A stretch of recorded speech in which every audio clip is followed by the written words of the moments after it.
시작. 환상 계시가 없는 곳에서는 백성이 망하거니와 법을 지키는 자는 행복하니라. 그리고 사도행전 9장 6절 시작. 그가 떨며 놀라 이르되 주여 내가 무엇을 하기 원하시나이까 하매 주께서 그에게 이르시되 일어나 도시로 들어가라. 그러면 내가 반드시 해야 할 일을 듣게 되리라 하시니라. 아멘. 기도하겠습니다. 하나님, 오늘 주의 말씀을 높이시고 또한 함께 해주시길 원합니다.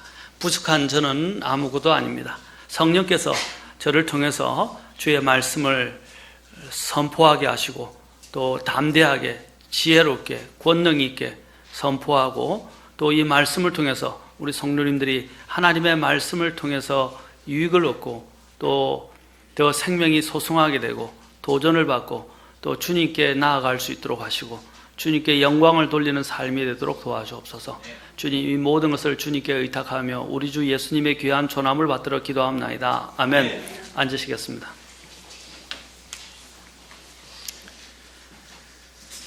지난 시간에 제가 했던 부분들을 다시 한번 여러분들에게 한번 읽어드리고 계속해서 오늘 말씀을 전하겠습니다.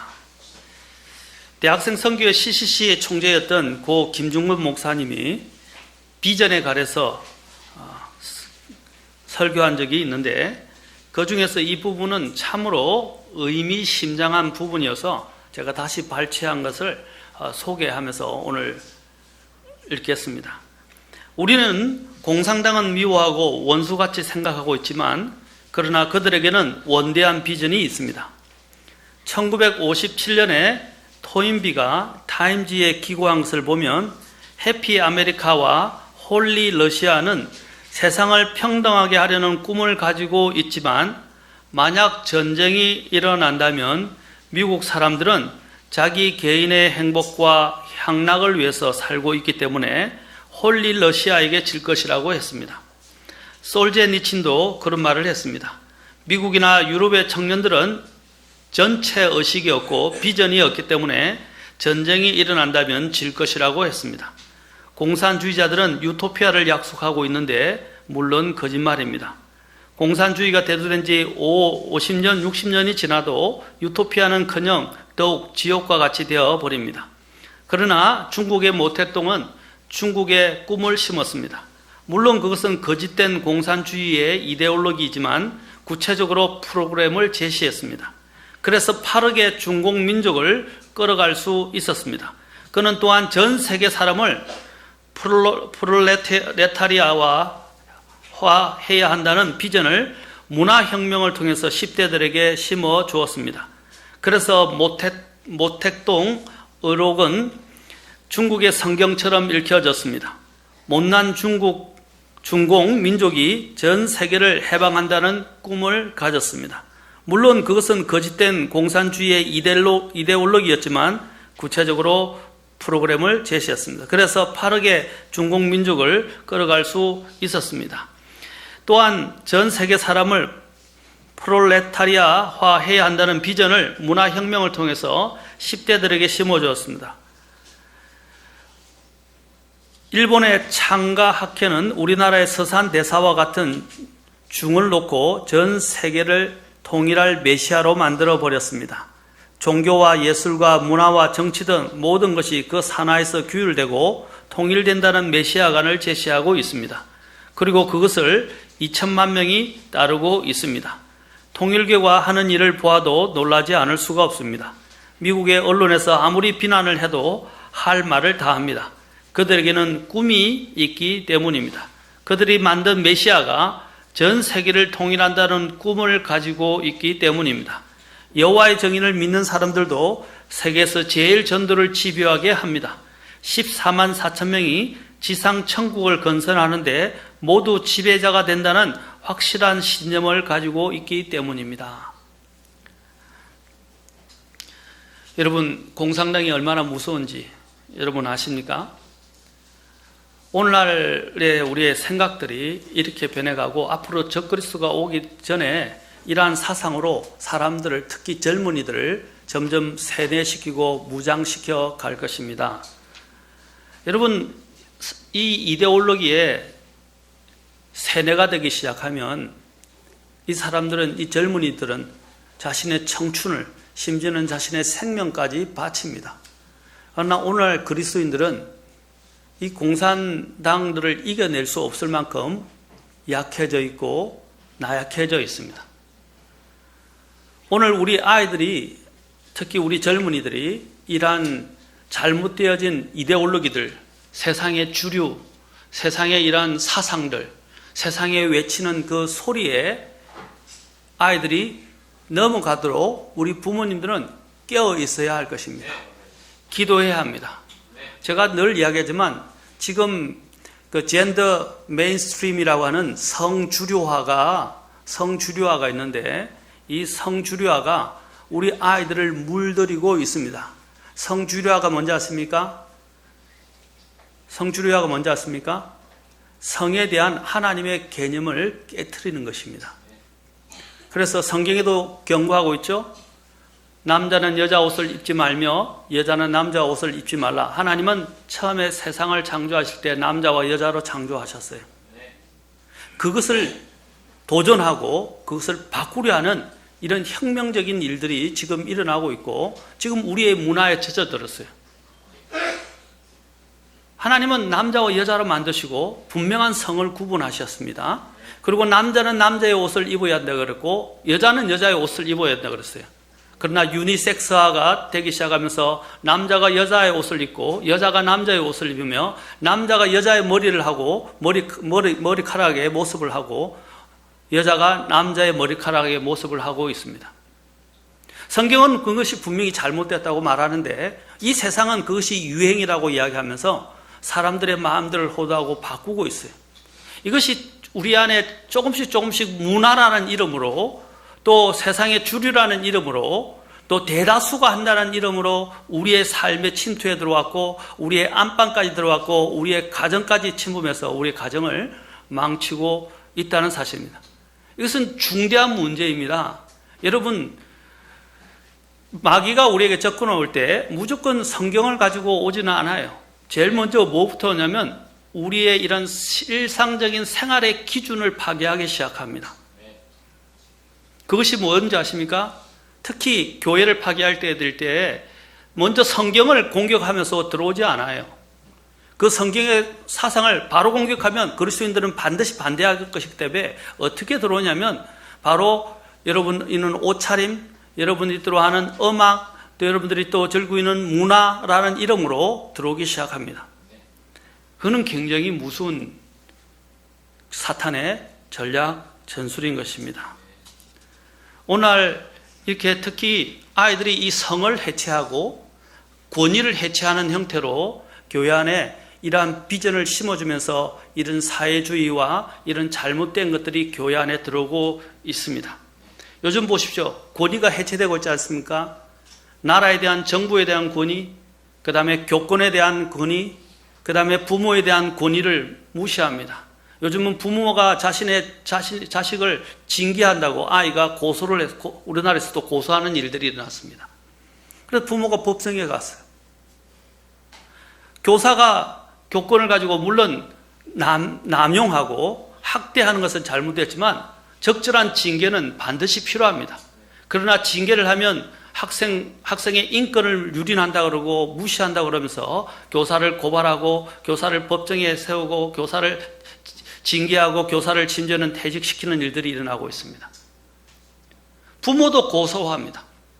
이제 목회자의 멱살을 붙들고 목회자를 자제하고 당신의 권위는 우리와 동등하다고 이야기하면서 이런 일들이 실제로 일어나고 있는 일들입니다. 이런 사상이 어디서 온 것입니까? 심지어는 성해체에 대해서 봅시다. 동성애에 대한 부분도 마찬가지입니다. 동성애만 있는 거 아십니까? 제가 다음에 보여드리겠지만 그 사람들이 분류하는 성의 정체성의 성의 그 방향을 수십 가지로 분류를 하고 있어요. 아까도 얘기했지만 남성화된 여성, 여성화된 남성, 전에도 이야기했지만 또 여러분 성관계를 하는 데 있어서 이성관계를 이제는 동성관계로 바꿔버리고 또 그만 있지 않습니까? 양성애라는 것도 있어요. 여러분 아이들도 들으셔야 돼요. 이거는요. 성이 파괴되고 있다면 양성애. 양성애 뭔지 아십니까? 남자도 관계를 갖고 여자도 관계를 갖는다는 거예요. 심지어는 어떤 일들이 나오고 있는지 아십니까? 이제는 뭡니까? 여러 떼거지로 모여서 성관계를 하는 겁니다. 난교라고 이야기합니다. 듣기 거북하시죠? 그러나 지금 이 세상에서 일어나고 있는 일들이에요. 또 어떻게 하는지 아십니까? 이제는 수간이라고 하는 것들이 지금 유행하고 있습니다. 수간이 뭔지 아십니까? 사람이 사람과 더불어서 관계를 하는 것이 아니라 이제는 짐승하고 한다는 것이, 이것이 일반화되고 있어요. 여러분, 성평등이라는 말 속에는 이러한 것들이 다 들어있다는 것입니다. 차마 여러분 듣기도 거북하고 있을 수 없다고 하는 일들이 지금 우리의 삶 속에 들어와서 우리 안에 들어오기 시작했고, 심지어는 이 동성애와 이 성평등을 주장하며 외치는 교회들이 나타나고 있고 목회자들이 나타나고 있다는 사실이에요. 이 세상이 어떤 하나님의 심판을 견디려고 지금 이렇게 되어가고 있는 것입니까? 우리 그리스도인들이 깨어서 기도하지 않으면 안 된다는 거예요. 우리는 나는 괜찮기 때문에 나는 상관하지 않는다. 그것이 문제가 아니에요, 여러분. 사람들이 가장 큰 문제는 내 문제가 아니라는 거예요. 지금 당장 내 앞에 닥친 우리 가정과 우리 아이들의 문제가 아니라고 이야기를 해요. 그러나 그것이 잠시 후면 우리에게 실질적인 피부로 다가오게 되는 것인데, 그것이 바로 오늘날 지금 이 사람들이 이 성주류화를 외치면서 젠더를 이야기하면서 사회주의를 외치면서 들어오는 사람들이 지금 온 국회에 들어와서 법을 바꾸려 한다는 것입니다. 다니엘서에 보면 마지막에 있을 적그리스도가 하는 일이 뭔지 아십니까?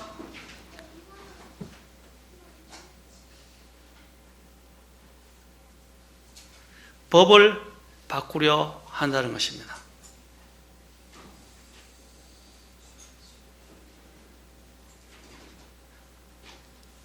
다니엘서를 여러분 공부해 보시면 적그리스도가 하는 일이 법을 바꾸는 거예요. 오늘날 보십시오. 우리가 갖고 있는 기본적인 법을 바꾸려고 하고 있습니다. 그 성평등에는 아까 그랬지만 동성애만 포함되는 게 아니라 이런 갖가지 것들이 생기기 시작하고, 미국에서는 제3의 화장실이 생기기 시작하고, 그것들이 통과되기 시작하면 이제는 우리가 그런 잘못된 것들이 그냥 동성애만 교회가 받아들이게 되는 게 아니고요. 그걸 차별금지법이나 인권법으로 해서 우리가 소수인권법으로 해서 그들에게 말을 못하는 것뿐 아니라 이제는 교회 안에 어떤 거냐면 동성애만 들어오는 게 아니라 아까도 얘기했지만 수간, 양성애, 이런 이상하게 이런 난교 이런 것들이 다 허용되어지고 그것들은 삶의 스타일이며 우리가 그것을 지적하거나 이야기할 수가 없게 된다는 거예요. 지금은 피부를 느끼는 내 문제가 아니라 그러는데 이것이 우리 아이들의 장래의 문제이며 앞으로 우리 교회가 하나님의 말씀을 전할 수 없게 되는 상황이 온다는 거예요. 교회들이. 그래서 우리가 정신을 차리고 이런 일들에 같이 힘을 모아야 된다는 겁니다. 다른 부분에는 우리가 같이 할 수 없지만 이런 부분에는 우리가 깨어서 이런 부분들이 우리나라에서 법이 통과되지 않도록, 헌법이 개정되지 않도록 우리는 바꿔야 됩니다. 제가 말씀드린 것은 그들은 아주 치밀합니다.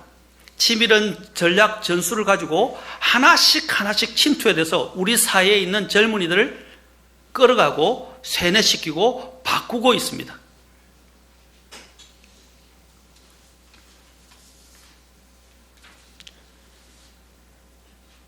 여러분, 다수 지금 이 나라의 정부가 촛불을 가지고 이야기하는데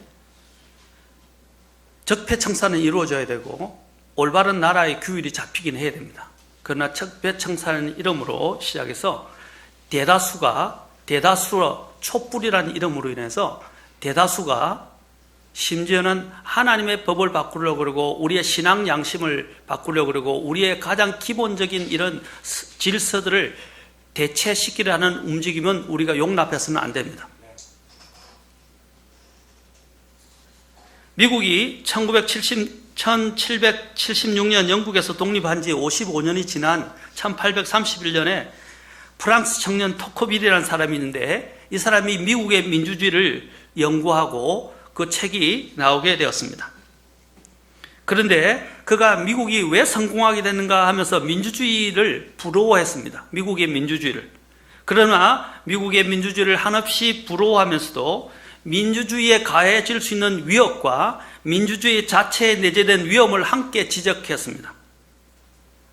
곧 다수를 위해서 운영되는 민주주의의 다수결 투표 제도에서 역으로 다수의 만능, 다수의 행포, 이에 따른 입법 행정의 불안정, 여론 정치, 정부의 타락, 정치인의 포퓰리즘이라는 문제점을 지적했던 것입니다. 여러분, 교회가 이러한 사상 민주주의 다수라는 것들을 인해서 교회가 그걸 받아들이면 안 돼요. 교회는 하나님의 말씀인 진리에 입각하는 존재이지 다수에 의해서 결정되는 게 아니에요. 오늘날 해중교회라고 이야기하면서 다수가 성령 충만하지 않고 진리도 모르면서 진리와 해중교회의 그 근거한 것을 가지고 교회 법을 바꾸고 교회 안에 자신들의 정관을 만들고 자신들의 입장들을 대변하게 하는 것은 그것은 성경적이지 않아요. 우리는 그것을 두려워해서는 안 됩니다. 토크빌은 민주주의가 다수의 폭정을 일으킬 위험뿐 아니라 부드러운 전제 정치로 타락하는 경향이 있다고 말하고 있습니다. 다수에서 제외된 소수의 권익을 침해하는 행포로 이어질 수 있다는 거예요. 오늘날 이 촛불이 일어나고 있는 촛불이 좋은 점도 있지만 그런 나쁜 점도 있다는 것입니다. 지금은 촛불의 이름으로, 촛불 집회의 그 이름으로 어마어마한 지금 일들이 자행되어지고 있어요. 우리 그리스도인들이 깨어나야 됩니다. 히틀러를 키운 것이 무엇이었습니까? 다수였어요. 다수. 바로 이 아돌프 히틀러의 나치즘이 다수와 여론을 입어서 젊은이들을 세대시키고 열광시켜서 그들을 힘입어서 정말 우리가 상상도 할 수 없는 일들, 부모도 죽이고 스승도 죽이고 주변에 있는 모든 학식 있는 자들을 다 몰살시켰던 것입니다. 다수의 이름으로. 얼마나 많은 사람들이 열광하며 거기서 지지했습니까? 여론과 다수가 늘 옳은 것이 아닙니다.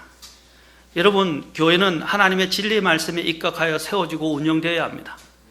다수주의와 진리가 대립할 때 우리는 목숨을 걸고 진리를 고수해야 합니다. 신앙의 양심을 지켜야 합니다. 신앙의 양심은 성경에 기반합니다. 특히 우리의 삶에 들어오는 술, 마약, 담배, 낙태, 동성애. 여러분, 우리는 마약이나 낙태, 동성애에 대해서는 나쁘게 생각하는데 술에 대해서도 심각하게 생각하셔야 돼요. 오늘날 우리나라를 망치고 있는 것 중에 하나가 주범이 술이에요. 술. 사람을 죽여도, 어떤 짓을 저질러도, 음주운전을 해서 사람을 죽여도 술이면 많은 부분의 처벌을 감면받게 돼요. 미국이나 이런 데서는 일반 거리에서나 다른 데서는 술을 먹을 수도 없고요. 심지어는 아이들이 그것을 소지하고 운전할 수도 없어요. 그리고 술을 판매하는 시간이 정해져 있어요. 그런데 우리나라는 시도 때 없이 술을 팔 수 있어요. 상술에 젖어버린 이 어른들이 미성년자 아이들에게도 그냥 술을 팔고 있어요. 식당이 어디를 가나 술을 파는 곳이 제한되어 있었는데 어느 식당을 가나 술을 내놓고 팔아요. 이것이 아무것도 아니라고 생각하십니까, 여러분? 정신을 차리셔야 돼요. 우리 그리스도인들이 이런 것들을 허용하고 받아주고 그리스도인들조차도 술을 먹는 것이 아무렇지 않은 이러한 형태로 흘러가면 안 돼요. 술은 세상을 대변한단 말입니다. 성경은 절대 금주를 이야기하고 있어요. 왜 그리스도인들이 그런 것들을 이기지 못해서 왜 세상의 그 주류와 세상이 원하는 대로 우리 자신을 내어주냐 말입니다. 그것은 뭐냐면 아까도 얘기했지만 우리가 비전이 없기 때문입니다. 하나님의 말씀에 환상계시의 비전을 가진다면 우리는 단호하게 돼요. 그 하나님의 비전의 말씀에 따라 우리는 살아가게 됩니다. 그리고 움직이게 됩니다. 우리를 동기부여하게 되고 우리를 끌어가게 됩니다. 오늘 이 세상에 있는 사람들과 많은 사람들이 영적으로 취해 있어요. 술 취한 것처럼. 세상의 누룩에 취해 있어요. 사탄의 전략은 더욱더 치밀해지고 정교해지고 있고 고도의 전술을 사용하고 있습니다. 마지막 때에는 총칼과 위협 대신에 내적으로 우리의 정욕을 부추기고 외적으로는 유혹거리와 문화라는 무기를 휘두르고 있습니다. 하루라도 핸드폰을 사용하지 않으면, 하루라도 인터넷이나 TV, 스마트폰이나 게임을 이용할 수 없게 된다면 많은 사람들이 아마 불안장애를 갖게 될 것이고 분노장애를 갖게 될 것이고 발광을 할지도 모르는 세상에 살고 있습니다. 대중매체와 IT 매체와 SNS가 얼마나 불결하고 문란한 것을 쏟아내는지 말로 다 할 수가 없을 정도입니다. 그런 것들을 너무 많이 보다 보니까 그런 장면들을 보아도 이제는 무감각해지고 있어요. 죄를 죄로 보지 않는 것입니다. 이사야서에서 주님이 경고하신 뭡니까? 악을 선하다 하고 선을 악하다 하는 자에게 하나님이 화가 있을 것이라고 이야기하셨어요. 우리는 악을 지금 선이라고 부르고 있어요. 선을 악이라고 부르고 있는 시대에 살고 있습니다. 어떤 사람들은 이렇게 말하고 싶을지도 모르겠습니다. 좋은 문화도 많잖아요. TV에서도 좋은 것들을 많이 있잖아요. 그래서 TV에 있는 것이나 인터넷에 있는 좋은 것들을 많이 보여주면 되잖아요. 예, 인터넷에서도 우리 삶을 윤택하게 해주는 수많은 것들이 있을 수 있습니다. 하지만 실제적인 결과는 어떻습니까?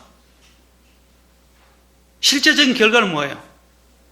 전에 상상할 수도 없었던 폭력과 엄란한 문화가 온 곳에 판을 치고 있다는 것이에요. 사람들이 통제를 못한다는 거예요. 여러분 드라마 한번 보세요. 다음 해를 보지 않고는 안 되게끔 만듭니다. 그래서 다음 해가 기다려지도록 만든다 이 말이에요. 그래서 TV 리모컨을 접으려고 해서 접을 수가 없어요. 다음 해가 너무 궁금하니까. 어떻게 해야 되겠어요? 아예 보지 말아야 돼요. 내가 통제할 수 없고 다음 해에까지 내가 가야 된다고 그런다면 TV를 끊어야 됩니다. 오늘 이 나라가 미쳤어요.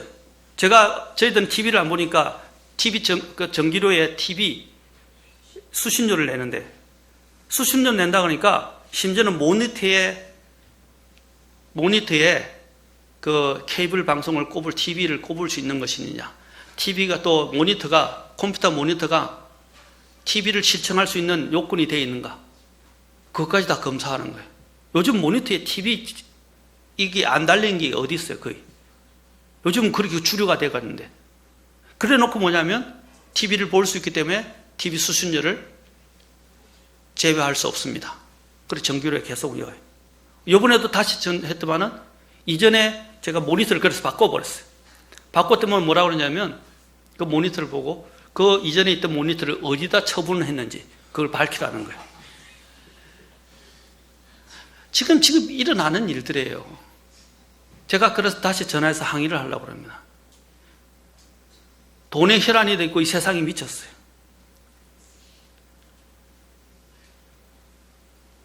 얼마나 화가 나는지.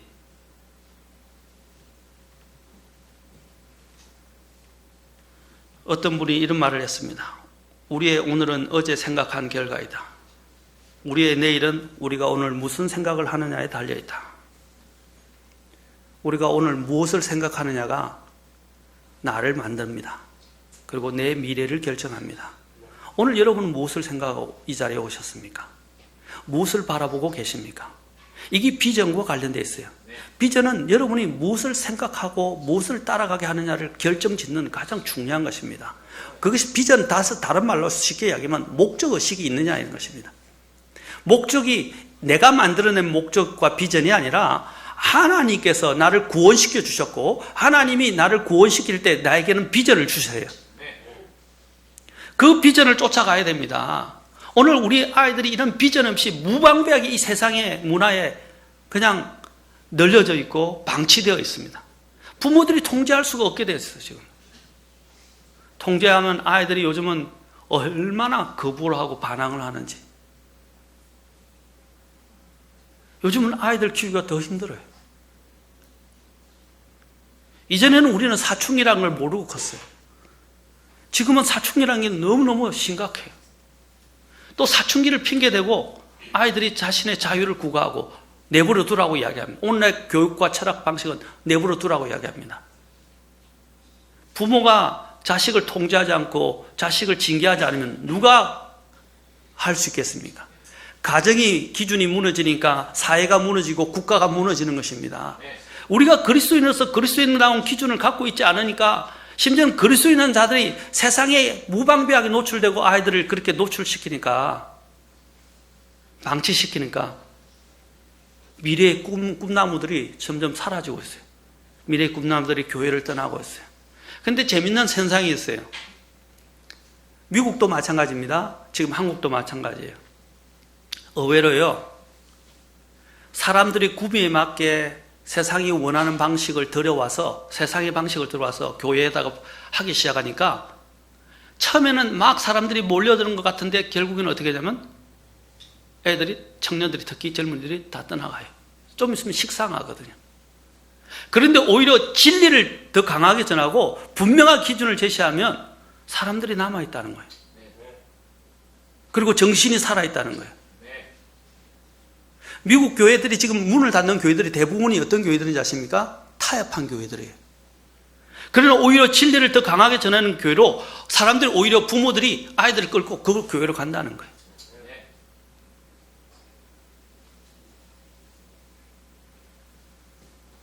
우리는 이 세상의 광신자가 되어서는 안 돼요. 우리는 핵심적인 이 세상의 어떤 분야에서 핵심적인 사람들을 보면 거의 그 자신이 그런 그룹이나 그런 모임에 미친 사람들입니다. 우리는 회사든 보험회사든 사업이든 우리는 전문가라는 말을 다시 다른 말로 어떻게 묘사하냐면 매니아라고 이야기합니다. 매니아. 그렇죠? 매니아.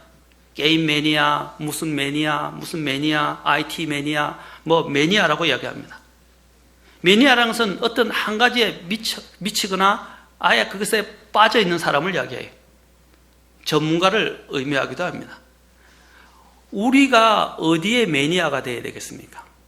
우리는 항상 우리의 마음속에 우리의 주님이 최고이시다, 주님의 것이 최고다는 확신과 결단력을 가져야 합니다. 그래야 이 세상을 이길 수 있어요. 휩쓸리지 않는단 말입니다. 우리의 우선순위를 어디에 두어야 하냐는 것입니다. 주님은 분명히 먼저 seek it first, 먼저 하나님의 왕국과 그분의 의를 구하라고 하셨어요. 믿는 자라고 하면서 그들의 삶에서 보면 주님이 최고가 아니기 때문에 그들은 자꾸 다른 것을 탐하게 되고 다른 것을 꿈꾸게 되는 거예요. 오늘 젊은이들이 다 지금 교회에서, 처음에는 교회에서 부모들 따라서 교회 가서 찬양을 배우고 노래를 배우고 그러면서 목소리가 개발되고 그렇죠? 점점 음악성을 키워가는데 그 아이들이 나중에 10대가 지나고 점점 커져가면서 어디로 갑니까? 연예계로 다 빠져가고 있어요. 그 연예계의 대부분의 아이들이 교회를 다녔던 아이들이었어요. 우리 애들을 어디에 빼앗기고 있는 것입니까? 부모들도 그걸 조장하고 그것이 성공이냐, 그것이 하나님의 축복을 받은 것이냐 막 그쪽으로 아이들을 몰아가고 있습니다. 기준이 잘못됐기 때문입니다. 잘못된 비전을 가졌기 때문입니다. 정신을 차려야 돼요. 우리 그리스도인들은 그렇게 살아가는 존재들이 아닙니다. 아까 메인스트림이라고 그랬잖아요. 젠더 메인스트림이지만 이 세상의 메인스트림 주류를 따라서 돌아가면 안 된단 말입니다. 우리는 이제 이 세상의 조류에 편성하고 문화에 편성하는 사람들이 아니에요. 이 세상의 문화는 바뀝니다. 이 세상의 문화는 곧 사라지게 될 것입니다. 하나님의 것만이 영원합니다. 그래서 우리는 이 주님의 것을 최고로 여기지 않으면 우리는 다른 것을 꿈꾸게 되어 있어요. 그래서 하나님을 향해서는 우리는 광신자가 되어야 합니다. 그런데 광신자는 것은 잘못된 비정상적인 불건전한 광신자를 말하는 게 아니에요. 이 세상에 게임에 빠진 사람들은 어떻게 해요? 밥도 안 먹고 심지어는 아이도 안 봐서 아이가 굶어 죽는데도 그 게임에 빠진 사람들도 있었어요. 오늘날 교회 속에서 이상한 이 광신자들이 있어요. 특히 이단들에 많이 있는데 가정을 팽개쳐버리고 밥도 하지도 않고 정신을 차리도 않고 완전히 거기 빠져서 무조건 교회에 가서 모임만 하면 그게 믿음인 줄 알아요. 성경이 말하는 것은 건전한 생각의 마음을 이야기하고 있습니다. 건전한 영을 이야기하고 있습니다. 건전하다는 것은 균형을 잡고 있고 모든 것들을 제대로 지혜롭게 적절하게 모든 것을 다 행한다는 것입니다. 우리는 건전한 광신자가 되어야 돼요.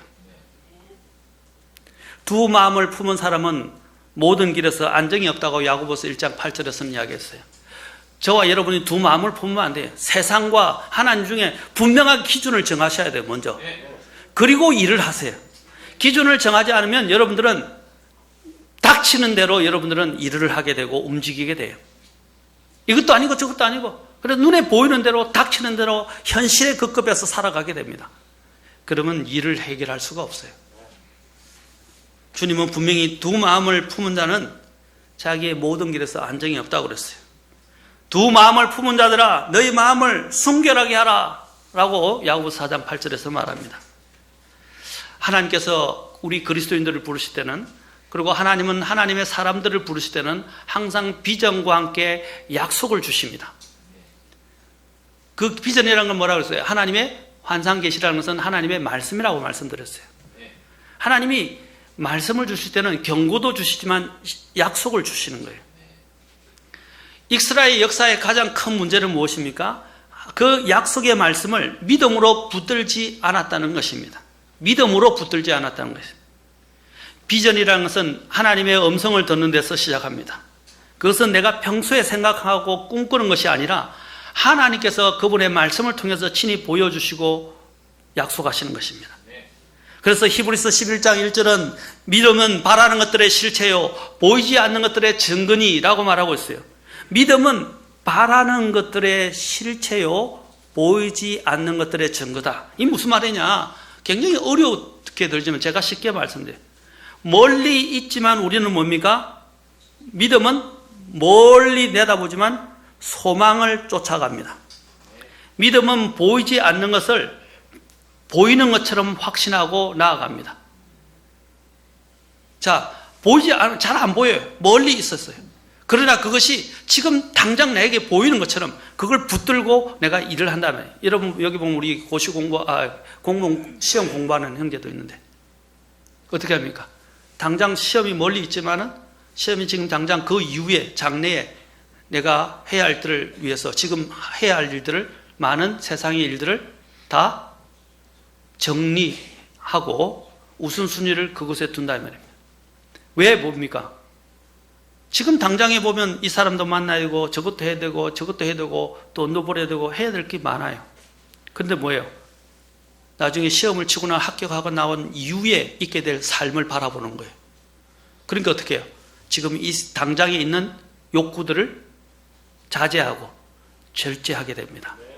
맞지 않습니까? 지금 입시 또 공부한 대학 입시 공부 준비하는 우리 고등학생들 보세요. 좋은 대학 가려고 어떻게 해요? 마다하고, 심지어는 그렇죠? 핸드폰도 치우고 2G 폰으로 바꾸고 3G 폰으로 바꾸고 핸드폰 스마트폰도 없애버리고. 그거 왜 그렇게 합니까? 공부하는데 방해가 되니까 방해되는 것들은 다 치워버리는 거예요. 왜 그렇습니까? 좋은 대학에 가고자 하는 목표가 있기 때문입니다. 우리도 마찬가지예요. 하나님 안에서 우리가 하나님이 주신 비전을 바라보고 하나님이 주실 약속들과 하나님이 주실 본향을 바라본다면 이 세상에 있는 것들을 우리는 어떻게 해요? 다 우선순위를 가지고 정리를 한다 이 말입니다. 그게 바로 아까 보이지 않는 것을 보이는 것처럼 확신하며 나아간다는 것이에요. 그래서 보이지 않는 것들의 증거다고 말하는 것입니다. 믿음의 시작은 하나님과 그분의 말씀을 믿고 따르는 데서 시작하고 하나님의 말씀이 가리키는 비전을 품고 순종하며 성취합니다. 그 소망과 보이지 않는 것은 하나님께서 주신 비전, 곧 대응과 약속의 말씀을 붙드는 믿음을 갖고 성취하게 됩니다. 그래서 고린도후서 5장 7절에서는 우리는 믿음으로 걷고 보는 것으로 걷지 아니하노라 라고 말했어요. 우리는 눈에 보이는 것에 의해서 걸어가라고 좌지우지 되는 사람들이 아니에요. 믿음으로 걸어가는 사람들입니다. 믿음은 뭘 바라봅니까? 하나님의 말씀을 가지고 하나님이 주신 것들을 바라보는 것이에요. 그래서 베드로후서 1장 4절에서는 자 이렇게 말합니다. 베드로후서로 잠깐 가보겠습니다. 1장 4절부터 1장 9절입니다.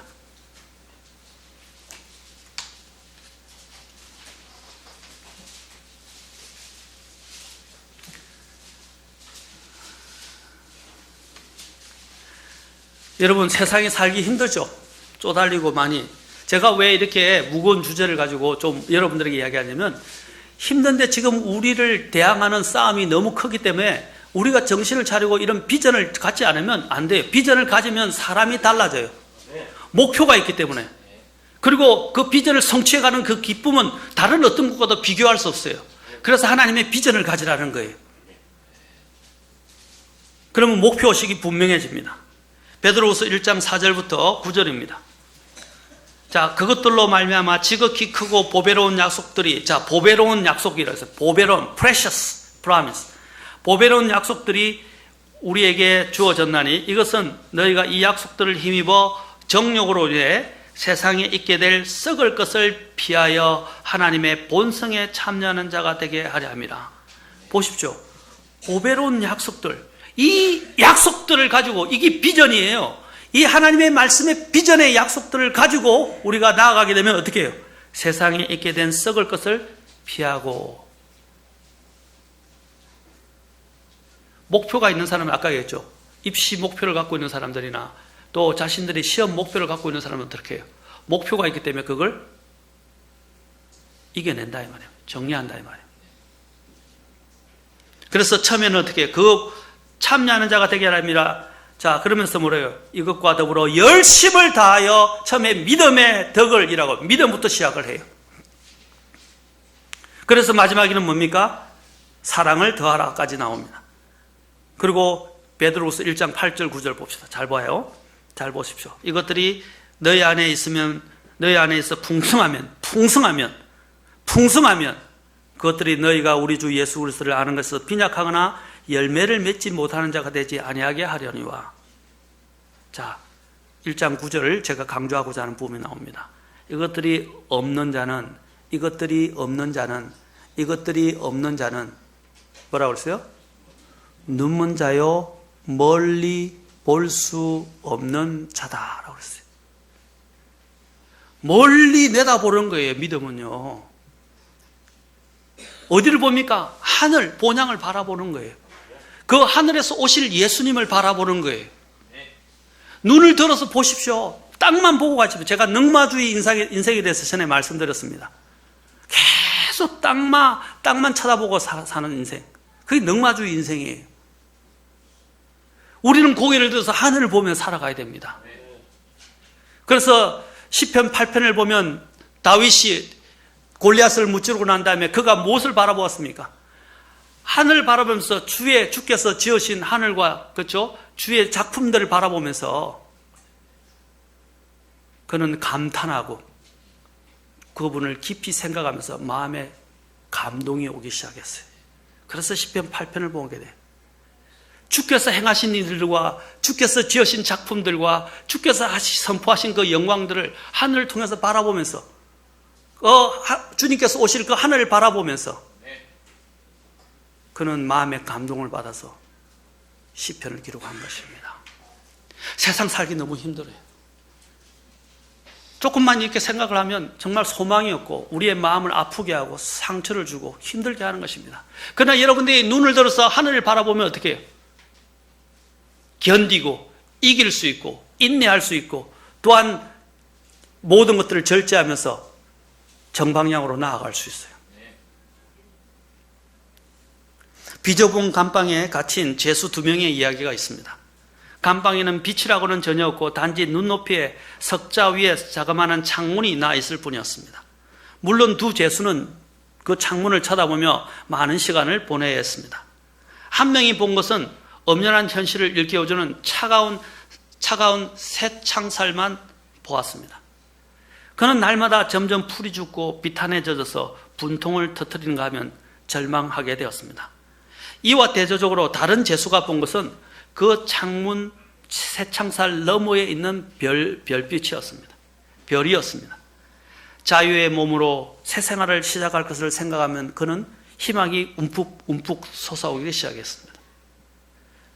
사실 별보다 창살을 보기가 훨씬 쉽다는 것입니다. 하지만 현실에서 별을 보는 사람을 우리는 비전의 사람이라고 말합니다. 이 시대에 주님이 필요로 하는 사람은 어떻습니까? 이러한 현실의 암담한 가운데서도, 어두운 칠흑같이 어두운 이러한 가운데서도 하나님의 빛을 따라서 하나님의 비전을 가진 사람이 하나님은 필요로 한다는 것입니다. 비전을 가지면 그것이 성격이 되고 성품을 자아내게 되고, 그 성품은 결국 저와 여러분의 인생을 결정짓게 됩니다. 우리는 이와 같이 두 가지 방법으로 세상을 바라봅니다. 그냥 인간의 눈으로, 내 눈으로 이 세상의 환경을 받으면서 못 살겠다, 죽겠다, 힘들다, 그냥 세상이 가는 대로 가자, 그냥 싸우지 말자, 이렇게 흘러가는 사람이 있는 반면, 하나님의 눈으로, 하나님의 믿음의 눈을 가지고, 하나님의 말씀을 가지고 이 세상을 조명하고, 이 세상을 통찰하고, 이 세상을 분별하고, 이 세상을 이겨내는 사람들이 되어야 한다는 것입니다. 그런 두 종류의 사람이 될 수 있어요. 저와 여러분은 어떤 사람입니까? 어떤 눈으로 이 세상을 간주하고 바라보십니까? 하나님의 눈으로 보십시오. 하나님은 이 세상을 이제는 우리에게 벗어나게 해주실 것입니다. 그게 소망이에요. 이 죄, 이 사악한 현 세상에서 우리를 벗어나게 해주실 약속을 우리에게 주셨어요. 그 약속을 붙들고 우리가 소망 삼고 이제는 이 험난한 세상도 이겨나가야 됩니다. 이 세상을 보면 정말 낙이 없어요. 죄악도요, 그래요. 죄악을 잠시 즐길 때는 좋지만 그 죄악이 계속되어 보세요. 사람 미칩니다. 더 염세적으로 변해요. 그 죄악이, 결국 죄악이 뭐냐면 잠시 즐거움을 주는 것 같지만 나에게 가면 갈수록 뭘 줍니까? 죄책감을 주는 거예요. 내 마음을 더 힘들게 합니다. 무료해지기 시작하고 지루해지기 시작하고 점점 내 마음이 고뇌해지기 시작하고 힘들어지기 시작하는 거예요. 여러분, 죄악이 그래서 좋은 게 아니에요. 이 세상은 우리에게 엄청난 것을 줄 것처럼, 굉장히 화려하고 대단한 것을 줄 것처럼 이야기하지만 실제 그 맛을 보고 들어가기 시작하면 점점 어떻게 마약과 같아요. 마약은 어떻습니까? 처음에 맛볼 때는 굉장한 희열이 있죠. 맞습니까? 그러나 그 마약을 자꾸 먹기 시작하면 어떻게 해요? 중되고 결국은 그 인간이 망합니다. 이 세상이 주는 것이 그와 같다는 거예요. 죄가 주는 것이 그와 같다는 거예요. 마귀가 약속하는 것이 그와 같다는 거예요. 우리가 이제는 하나님께서의 맛을 보면 진짜 맛을 알게 돼요. 하나님의 맛은 처음에 먹을 때는 맛이 없는 것처럼 보여요. 그러나 먹어보면 먹을수록 깊은 맛이 느껴지고, 제가 전에 어머님이 담근 된장과 간장에 대해서 말씀드렸잖아요. 그 맛을 아는 데는 깊은 맛을 알아요. 우리 아이들도요, 집에서 우리 집 사람이 조미료를 전혀 쓰지 않기 때문에 늘 집에서 자주 밥을 먹어요. 그래서 우리 아이들이 밖에 나가서 혹시 외식을 하게 되면 조미료 맛이 꽉 찼다, 못 먹겠다는 거예요. 그리고 그것을 먹고 나면 어떻게 했냐면, 먹고 나면 이런 이 세상에 MSG로 가득 찬 것을 먹고 나면 물이 막 맥혀요. 갈증이 막 오고 뭔가 이렇게 막 제대로 이렇게 깨끗하다는 느낌이 오지 않아요. 그러나 어머니가 해주는 음식은 뭐냐? 그런 갈증도 별로 없고 몸에 부작용도 일어나지 않아요. 하나님이 주신 것이 그렇다고 하는 것입니다. 만나가 그렇다는 거예요. 하나님이 주신 걸 먹으면 처음에는 맛이 없는 것처럼 느껴지지만 먹으면 먹을수록 깊은 맛이 느껴지고, 그 맛에 빠지게 되면 어떻게 해요? 다른 맛을, MSG로 물들어진 그 맛을 몰라, 이제는 잊어버려요. 그리고 그걸 싫어하게 돼요. 아이들이 젖을 떼기가 어려운 이유가 뭔지 아십니까? 처음에 엄마의 젖을 먹으면 어떻게 해요? 젖이 맛이 없어요. 그러나 그 젖에 길들여지면 우유를 안 먹으려고 그래요. 맞습니까? 분유를 만든 우유를 안 먹으려고 그래요. 그리고 이유식도 잘 안 먹으려고 그래요. 이제 커가려면 이유식으로 이제 옮겨가야 되는데, 그렇죠? 그래서 이전에 보니까 제 삼촌이나 저희 그 가족들을 보니까 심지어 초등학교까지 젖을 먹었다고 하더라고요. 우유는 순수하잖아요. 그 안에 가장 영양분이 많아요. 그거 젖소의 맛을, 순수한 맛을 알게 되면 다른 것을 맛보기가 쉽지 않아요. 우리가 하나님의 그 맛을 이제는 알아야 됩니다. 하나님의 비전이 주는 그 권능을 우리는 맛보아야 됩니다. 그래서 베드로가 뭐냐, 하나님의 은혜로우심을 맛보았으면 그리하라 라고 그랬어요. 하나님의 말씀을 맛본 사람들은 이 세상에 어떤 것보다 더 그 맛을 즐긴다고 합니다. 사랑하는 성도 여러분, 우리의 믿음의 선배들은, 예수님을 비롯해서 우리의 믿음의 선배들은 하나님의 비전을 따라 살았던 사람들이에요. 예수님도 항상 말씀하신 게 뭐였어요? 나는 내 뜻을 구하지 아니하고 나를 보내신 아버지의 뜻을 구한다 그러셨어요. 그리고 또한 주님에 대해서 성경은 구약에서도 말하고 히브리에서도 인용하기를 두루마리 책에 대해 기록된 바와 같이 내가 주의 뜻을 행하러 오나이다. 주님의 생각은 늘 하나님의 뜻, 하나님의 비전을 갖고 살았어요. 그래서 그 십자가의 수치까지 개의치 않고 인간이 주는 모든 모독과 모욕을 다 견뎌내셨던 것입니다. 고통을 다 견뎌내셨던 것입니다. 왜? 죽음 이후에 있게 될 그 부활과 승리를 바라보고 계셨기 때문입니다. 아멘? 자, 히브리서 12장 잠깐 가서 보겠습니다. 빌립보서 2장도 마찬가지입니다. 빌립보서 2장 먼저 보겠습니다. 주님이 바라보신 걸 보십시오. 빌립보서 2장에서는 자, 이야기합니다.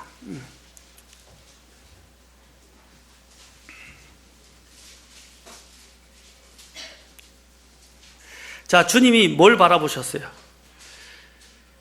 자, 주님은 하나님이셨지만 8절에 보십시오. 사람의 모양으로 나타나 자기를 낮추어 죽기까지 순종하셨으니 곧 십자가의 죽음이라. 그러므로 하나님께서도 그분을 높이 올리시고 모든 이름 위에 있는 이름을 그분에게 주사. 라고 되어 있어요. 그리고 하늘에 있는 것들과 땅에 있는 것들과 땅 아래에 있는 것들의 모든 무릎이 예수라는 이름에 굴복하게 하시고 또 모든 혀가 예수 그리스도는 주시라고 신하여 하나님 아버지께 영광을 돌리게 하셨느니라. 자, 무슨 말입니까?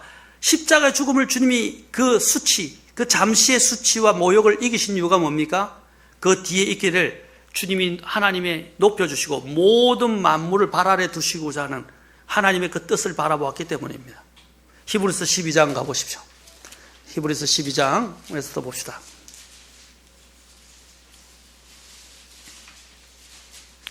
12장 2절. 자, 2절과 3절을 우리 같이 보겠습니다. 같이 읽겠습니다. 시작. 우리의 믿음의 창시자요 또 완성자이신 예수님을 바라보자. 그분께서는 자기 앞에 놓인 기쁨으로 인해 십자가를 견디사 그 수치를 멸시하시더니 이제 하나님의 왕자 오른편에 앉으셨느니라. 죄인들이 자기를 대적하여 이처럼 거역한 것을 견뎌내신 분을 생각할지니 이것은 너희가 너희 생각 속에서 지치고 기진하지 아니하게 하려 함이라. 아멘. 주님이 어떻게 했어요? 십자가를 왜 어떻게 견디셨다고 그랬어요? 수치를 멸시하셨다고 그랬어요. 잠시 자기 앞에 놓인 기쁨으로 인해서 그 잠시 받게 될 모든 십자가와 그 수치를 견디셨다고. 뭐라고요? 그 십자가 뒤에 있게 될 기쁨을 보았다고 그랬어요. 그리고 하나님의 왕자 오른편에 결국 앉으셨어요. 만유의 주가 되셨어요. 3절에 보십시오. 우리 보고 이제 뭐라고 고민합니까? 죄인들이 자기를 대적하여 이처럼 거역하신 거역한 것을 견뎌내신 분을 깊이 생각하라. 오늘 아침 성경 공부도 이 깊이 생각하라 되어 있어요. 왜냐하면 자 보세요. 그 뒤에 나와요. 이것은 그 목적은 그 이유는 이 말입니다. 너희가 너희 생각 속에서 지치고 기진하지 않게 하기 위해서. 아멘? 기진하고 지치고 기진하지 않기 위해서는 어떻게 해요? 주 예수님을 깊이 생각하라. 아멘? 여러분, 주님의 제자들과 또 믿음의 선배들이 이 같은 것들을 견뎌냈던 이유가 뭡니까? 특히 히브리서 11장에 보십시오. 구약의 대언자들은 자신의 애국심이나 철학이나 열정으로 일한 것이 아니라 하나님의 환상 계시, 비전의 말씀을 듣고 대언을 했던 것입니다. 그리고 순종했던 것입니다. 하나님의 말씀이 그들의 비전이었고 그 일을 위해 그들은 자기 자신들을 내어드렸습니다. 이들은 하나님의 말씀의 약속과 경고를 붙들고 믿음의 행진을 계속해 나갔습니다. 인내로 경주했습니다. 이들은 다 그리스도를 바라보았습니다. 그리스도의 치욕을 이 세상의 재물보다 더 귀하게 여겼습니다. 이들은 이 세상과 이 세상의 것들에 마음을 쏟지 않았습니다. 이들은 세상을 자신의 본향으로 생각하지 않고 본향으로 삼지도 않았으며 장차 그들이 이르게 될 보이지 않는 하늘 본향에 그들의 소망을 두며 나그네와 순례자처럼 행복했다고 히브리서 11장이 기록하고 있는 거예요. 믿음의 선배들은 그들이 예수님을 믿는 순간 모든 것이 불편해지고 이전의 삶보다도 더 어려운 것이 현실적인 사실이었습니다. 그런데 왜 그들 가운데 헌신하고 그렇게 하나님을 섬기는 사람들이, 그리고 자신의 목숨을 내어놓는 사람들이 생겨났을까요? 그들이 왜 믿음을 포기하고 다시 옛생활로 돌아가고자 하는 사람들이 또한 그들 가운데 있었을까요? 무엇을 바라보느냐 하는 것입니다. 무엇을 바라보느냐. 그들이 출애굽했을 때 그들은 가나안에서 하나님이 주실 것들을 바라보았어요. 젖과 꿀이 흐르는 그 약속의 땅을 바라보았어요. 우리도 마찬가지입니다. 이제 하나님이 장차 하늘에서 우리에게 주실 그 보상과 그 상속 유업과 또 우리가 만나게 될 그 빛 가운데 계신 죄 없으신 그 영원하신 찬란한 예수님을 바라보는 것, 그것이 우리의 비전이 되어야 할 것입니다. 그들은 믿음으로 저 가나안 저편을 바라보았습니다. 그들은 비전이 있었기 때문에 그 비전의 프레임을 가지고 광야를 바라보았던 것이고 가나안을 보았던 것입니다. 그러나 비전이 없는 사람은 정탐꾼과 그 많은 백성들처럼 어떻게 됩니까? 메뚜기, 거대한, 그렇죠? 자기들을 메뚜기로 보고 거대한 뭡니까? 엄청난 거인들로 바라보았어요. 상황을 과장하고 자신 스스로를 초라하게 만드는 것입니다. 자신이 작아지면 작아질수록 환경의 벽이 어떻게 보면 점점 더 커 보이기 시작하고 그렇게 느껴집니다. 그는 아낙 자손들이나 그 있던 거인 족속들을 보십시오. 우리가 그것들을 바라보기 시작하면 우리는 자꾸 점점 우리가 작은 존재로 전락하게 됩니다. 그러나 주님이 그들을 뭘 했습니까? 믿음의 사람들은 그들은 우리의 밥이다! 왜 그 거인들을 우리가 어떻게 이길 수 있어요? 그러나 그들을 보고 우리의 밥이라고 이야기했어요. 밥. 어떻게 그들을 보고 밥이라고 할 수 있을까요? 하나님의 약속이 있었기 때문입니다.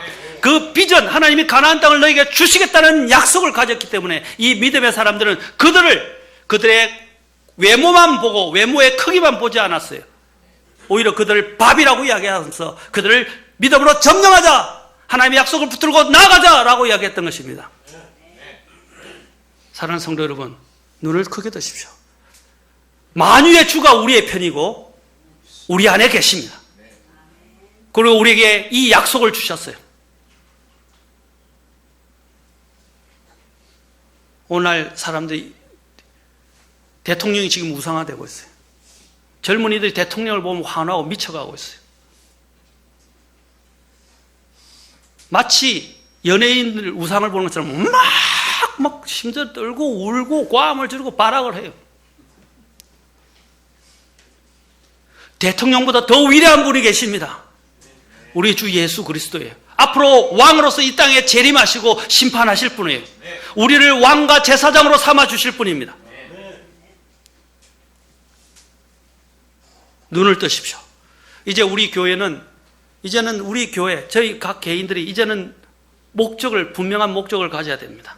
사도 바울이 구원받고 난 다음에 물었던 것이 뭡니까? 오늘 사도행전 9장에서 주여 내가 무엇을 하기 원하시나이까? 주여 내가 무엇을 하기를 원하시나이까? 비전을 가지라면 하나님 안에서. 그러자 주님이 뭐라고 하셨어요? 그 사도 바울에게, 회심한 사도 바울에게 내게 일러주는 대로 들어가라 그랬어요. 거기서 모든 일을 듣게 될 것이라. 그에게 지시해 주셨어요. 여러분도 주님 앞에 주님 내가 무엇을 하기를 원하십니까? 하고 물으셔야 됩니다. 이제는 우리 교회가 해야 될 게 많아요. 서로 아웅당하고 싸우고 자그마한 문제로 토라지고 그냥 서로를 대적하고 이런 것에서 이제는 벗어나서 우리는 원대한 비전을 갖고 있어요. 지금 영혼들이 죽어가고 있습니다. 바깥에는 구령해야 돼요. 우리의 가족들이 주님을 몰라서 죽어가고 있어요. 내 혈육들이 죽어가고 있어요. 내 사랑하는 자녀와 부모들이 죽어가고 있어요. 내 사랑하는 이웃과 친구들이 죽어가고 있어요. 그들에게 이 생명의 복음을 전해야 되는 그런 꿈을 가져야 됩니다. 구령의 열정과 구령의 비전을 가져야 됩니다. 그리고 그 사람들을 제자해야 됩니다. 제자해서 주님의 사람으로 만들어가야 돼요. 그리고 또한 여기서 교회에서 일꾼들을 길러내고 교회에서 일꾼들이 헌신된 일꾼들이 나면 그들 파송해서 교회를 세워야 됩니다. 그 일꾼들이 커질수록 교회가 또한 지원해 줘야 됩니다. 우리 아이들이 자라도록 또 하나님의 헌신한 일꾼들이 하나님의 사역에서 뻗나가지 않도록 그 비전을 갖고 그 일에 계속 나아가도록 기도해 주고 후원해 줘야 됩니다. 아멘. 옛날에는 교회에서 사역자들이 헌신된 이제 그 전도사나 목회자 후보생들이 나오면 전적으로 교회에서 기뻐하면서 지원해 줬어요. 돈에 좀 여력이 있는 사람들이 학비를 내주고 그들을 기도해 주고 해줬었어요. 또 그들도 주님께 매달려서 했었어요.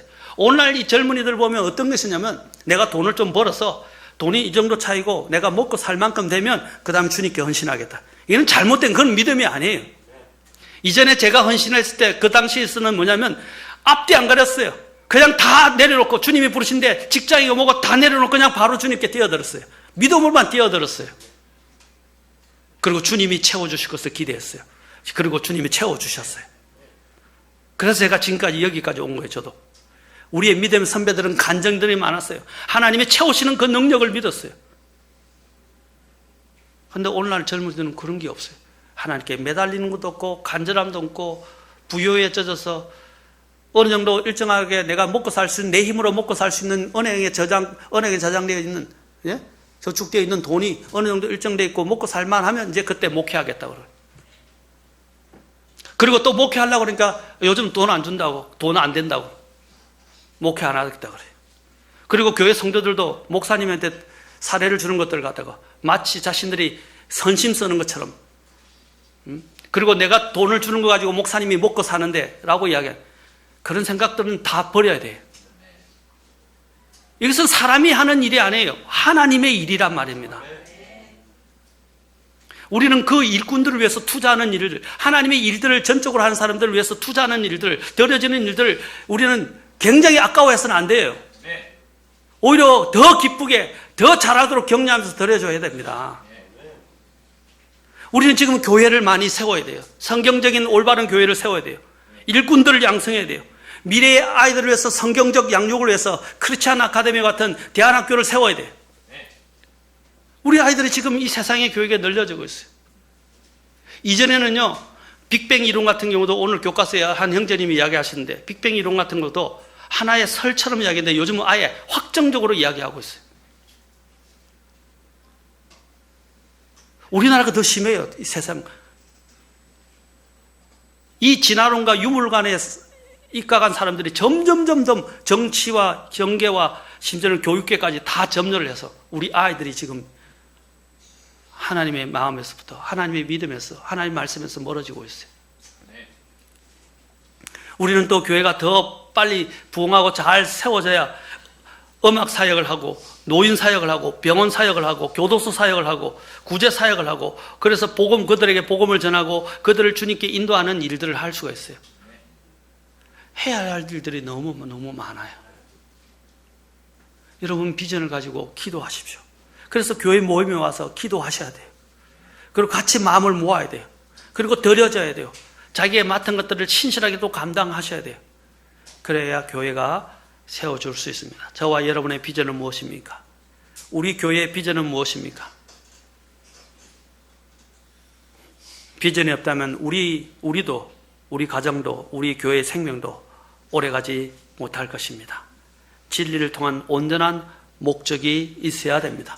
우리 교회는 온전한 신약교회의 모델을 제시하고 많은 일꾼들을 길러내고 영혼들을 구령하고 또 교회들을 세울 수 있는 그런 교회가 되기를 바랍니다. 그리고 우리의 미래의 역군들을 또한 바르게 주님의 말씀 안에서 무장시키고 길러내는 그런 교회가 되어야 될 것입니다. 그 일을 위해서 저와 여러분이 드려지지 않겠습니까? 기도하시겠습니다.